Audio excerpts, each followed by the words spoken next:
Dur Ağa Mirzə, kədərlənmə, həyat sıxa bilər səni. Dalına Ağa Mirzə Zühroşici. Kədərlənmə, həyat sıxa bilər səni. Deşülər bir dənə bu inan. Canavar.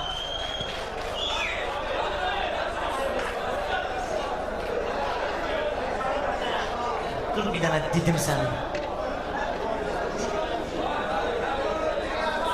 Hərdən Ağa Mirzə al qışın ürəkdirək verin ona, yaşlı adamdır, Allah. Ürəyi partlayar, bir dənə Ağa bunu da itirəri gəlimiz hər yerdən özülər. Bəli, pərvizi də arğışlamalıyıq. Qurban olaram sənə. Sağ ol oğlum.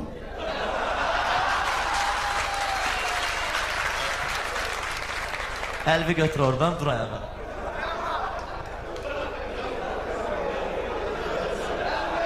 Dən belə qədim üstülündə deyəcək, saçət elə məni. Ağa Mirzə, saçət elə məni, qədim üstülündə.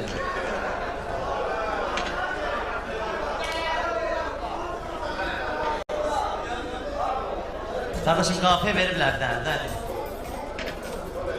Dur görək canlılar. Əzrailin bundan xəbəri yoxdur. İnşallah Allah qoysa, Məndən sonra. Səni də aparacaq. Yola salacaq, Allah qoysa. Xova yapışsın, qafiyə.